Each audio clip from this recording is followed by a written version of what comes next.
Class 7, Chapter Reproduction in Plants, Module 4, Vegetative Propagation. Hello friends, हम previous module में vegetative propagation के बारे में डिस्कस कर रहे थे. इस मॉड्यूल में आज हम उसी को कंटिन्यू करेंगे.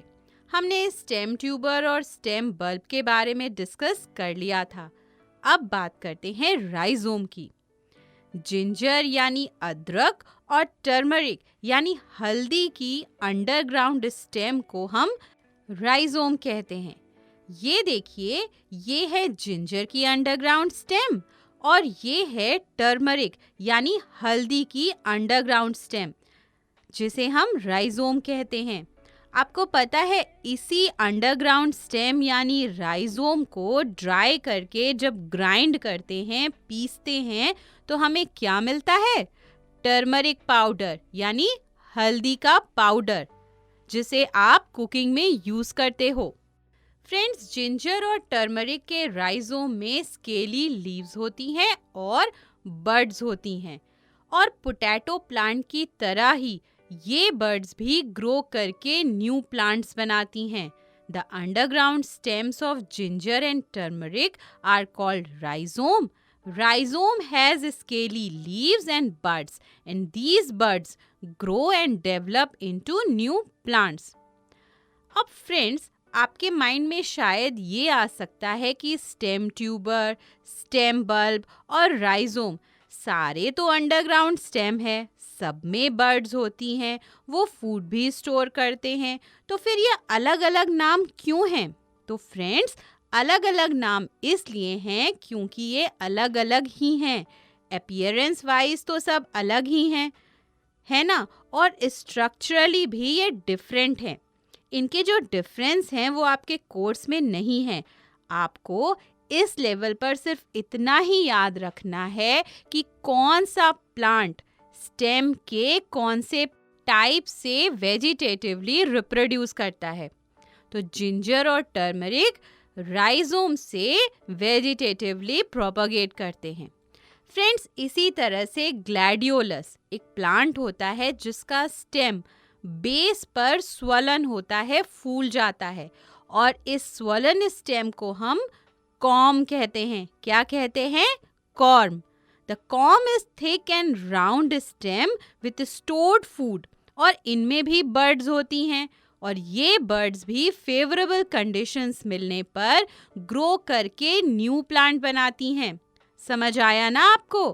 Corms are thick and round stems with stored food. The birds of corms give rise to new plants as in gladiolus. अब बात करते हैं सब एरियल स्टेम्स की.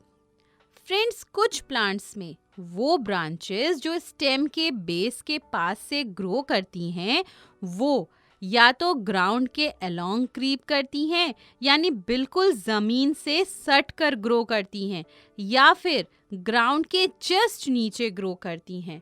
इन्हें सब एरियल स्टेम्स कहा जाता है. और आपको पता है, इन ब्रांचेस में नोड पर, यानी कि जहाँ जनरली लीव्स या ब्रांचेस ग्रो करती हैं, वहाँ पर नोड पर से नई रूट्स और नई लीव्स निकलने लग जाती हैं, और ये एक अलग न्यू इंडिविजुअल प्लांट बना लेते हैं. In some plants, branches that creep along or just below the ground grow new roots and new leaves at nodes, and this give rise to new plants. और कौन से plants हैं जो ऐसे grow करते हैं, propagate करते हैं? Most of the grasses, strawberry and mint plant grow in this way in natural conditions. ज़्यादातर ग्रासेस, स्ट्रॉबेरी प्लांट और मिंट प्लांट नेचुरली इसी तरह से ग्रो करते हैं, प्रोपगेट करते हैं. तो फ्रेंड्स, ये तो हो गया कि कैसे स्टेम के थ्रू वेजिटेटिव प्रोपगेशन होता है. तो बताइए, how does vegetative propagation take place by stem naturally? बिल्कुल सही. प्लांट्स में वेजिटेटिव प्रोपगेशन नेचुरली स्टेम के द्वारा होता है. स्टेम ट्यूबर से, स्टेम बल्ब से, राइजोम से, कॉम से और सब एरियल स्टेम से। अब फ्रेंड्स बात करते हैं वेजिटेटिव प्रोपगेशन बाय रूट्स।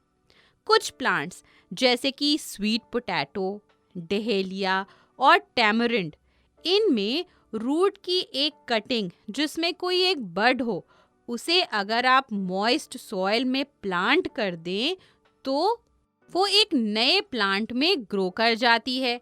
यानी sweet potato plant, dahlia and tamarind plant propagate vegetatively by their roots. Sweet potato plant, dahlia plant और टैमरिंड प्लांट अपनी रूट से वेजिटेटिवली प्रोपगेट करते हैं, रिप्रोड्यूस करते हैं।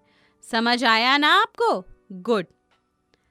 Vegetative propagation by leaves, bryophyllum, जिसे हम हिंदी में पत्थर चट्टा के नाम से भी जानते हैं, इसकी जो लीव्स होती हैं उनकी मार्जिन में नॉचेस होती हैं, यानी मार्जिन पर लीफ अंदर की तरफ कटी हुई सी होती है। इन नॉचेस में बर्ड्स होती हैं। The leaves of bryophyllum plant have birds in the notches in their margins. जब कभी ये लीव्स प्लांट से डिटैच हो जाती हैं, अलग हो जाती हैं, तो मॉइस्ट सॉइल में गिर जाती हैं और ये बर्ड्स ग्रो करके नए प्लांट्स बना लेती हैं। कभी-कभी ये बर्ड्स लीफ पर रहते हुए ही छोटे-छोटे प्लांटलेट्स में ग्रो करना शुरू कर देती है। तो समझ आया कि किस तरह से ब्रायोफिलम में लीफ से वेजिटेटिव प्रोपगेशन होता है। तो हमने अभी तक जो भी पढ़ा है, चलिए क्विकली रिवाइज कर लेते हैं। हमने सबसे पहले पढ़ा था राइजोम के बारे में कि ginger and turmeric vegetatively propagate through rhizome, that is an underground stem. उसके बाद हमने कॉर्म की बात की थी कि corm is a thick and round stem with stored food. The buds of corm give rise to new plants. Gladiolus propagates through corm. Plants like sweet potato, dahlia and tamarind, they propagate by roots, and in bryophyllum, vegetative propagation take place by leaf. अब friends आपको एक interesting बात बताते हैं। Mangroves तो आप जानते ही हो, वो प्लांट्स जो कोस्टल एरियाज में सलाइन वाटर में ग्रो करते हैं। आपको पता है ये फ्लावरिंग प्लांट्स की तरह सीड्स प्रोड्यूस नहीं करते, ये विविपेरस प्लांट्स होते हैं। Mangroves are viviparous plants. They do not produce seeds. इनमें लॉन्ग स्ट्रक्चर्स डेवलप होते हैं जिन्हें प्रोपग्यूल्स कहते हैं। क्या कहते हैं? प्रोपग्यूल्स। ये प्रोपग्यूल्स जब प्लांट से अटैच रहते हैं तभी इनमें डेवलपमेंट शुरू हो जाता है। ये प्रोपग्यूल्स यंग प्लांट में डेवलप होते हैं। ये प्रोपग्यूल्स पेरेंट ट्री से पानी में गिर जाते हैं और वाटर के थ्रू डिस्पर्स हो जाते हैं और किसी भी फेवरेबल प्लेस पर जाकर ये प्रोपग्यूल नए प्लांट में ग्रो कर जाते हैं। समझ आया आपको कि मैंग्रोव्स में प्रोपगेशन कैसे होता है?